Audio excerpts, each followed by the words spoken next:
ननंद और भाभी। ननंद और भाभी हिंदी कहानी।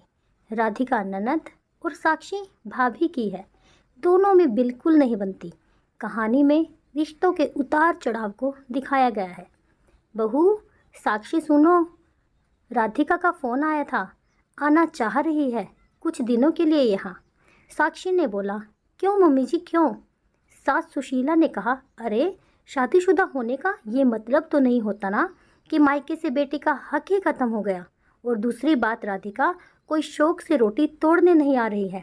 कई महीनों से दामाद जी की खांसी ठीक होने का नाम ही नहीं ले रही, तो वहाँ के डॉक्टर ने बड़े शहर के अस्पताल में दिखाने को बोला है।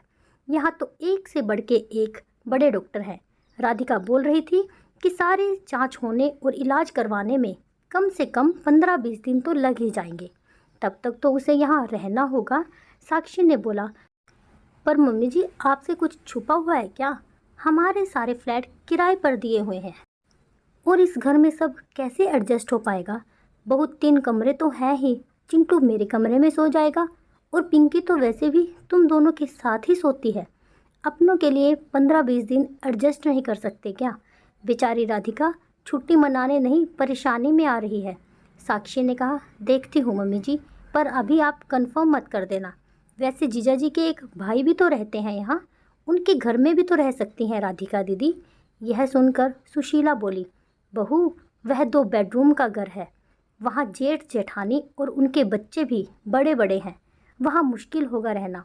ऊपर से उसकी जेठानी का तीखा स्वभाव। सास की इन बातों को सुनते ही साक्षी बोली, आप छोड़िए मम्मी जी, मैं शाम को खुद राधिका दीदी से बात कर लूँगी। कुछ ना कुछ तो उपाय निकल ही जाएगा। सास को बहू की बातें ठीक नहीं लगी। सुशीला जी सोच में पड़ गई कि आखिर इसमें सोचने और उपाय की कैसी बात है। घर की इकलौती बेटी बीमारी अजारी में अगर आकर 15-20 दिन रह जाएगी तो क्या अनर्थ हो जाएगा? राधिका ने तो हमेशा साक्षी की छोटी बहन की तरह माना है।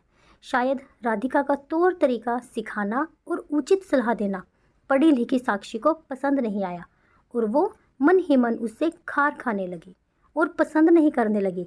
दामाद जी नौकरी पेशा वाले थे और बच्चे स्कूल जाने वाले, तो वैसे भी कभी 1-2 दिन से ज़्यादा नहीं रुकी राधिका।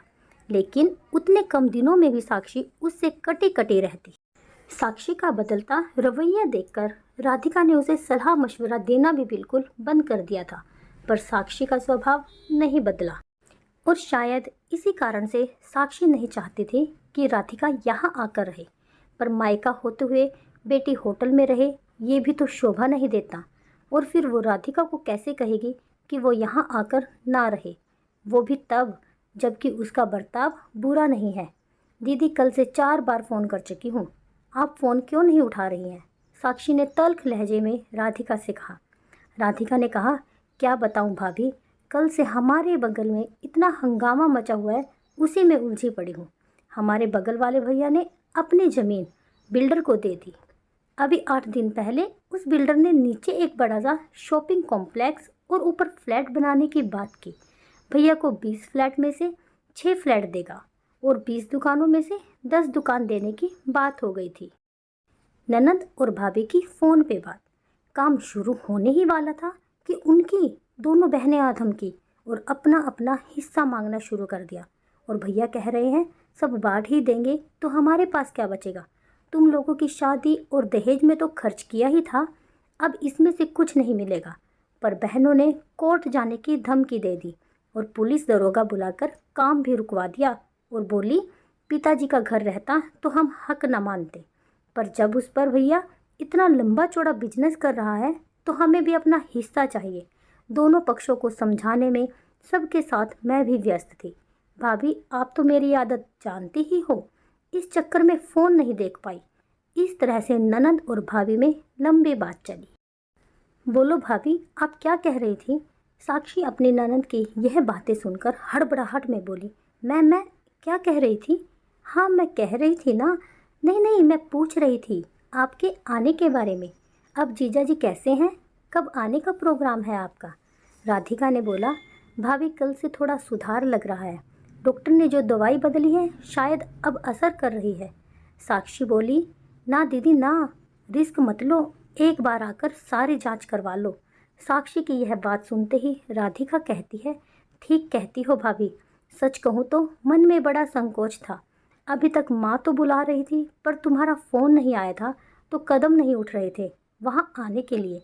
भाभी, ना मुझे आपके पैसे चाहिए ना आपकी प्रॉपर्टी। ढेर सारा प्यार और मान सम्मान मिलता रहे तो मायके जाने का उत्सव बना रहता है। भाभी ने ननंद से रिश्ते ठीक करने में भलाई समझी।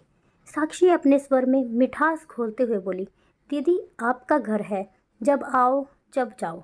और प्यार मान सम्मान आपको नहीं मिलेगा तो किसे मिलेगा? भला कोई और बेटी थोड़ी ही है इस घर की। भले ही ऐसे फ़ोन करती ना करती, जीजा जी की तबीयत की बात थी तो फ़ोन करना ही था।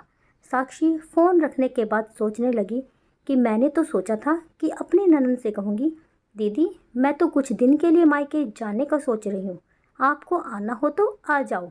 ननंद खुद इशारा समझ जाएगी और नहीं आएगी। लेकिन फ़ोन पर ननद की बात सुनकर तो साक्षी का माथा ही ठनक उठा।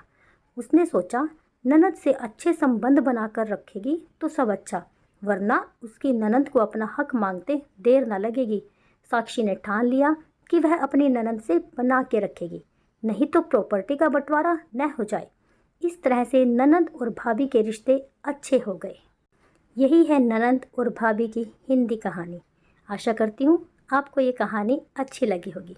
कहानी अच्छी लगी हो तो प्लीज़ वीडियो को लाइक, शेयर और चैनल को सब्सक्राइब ज़रूर कीजिए।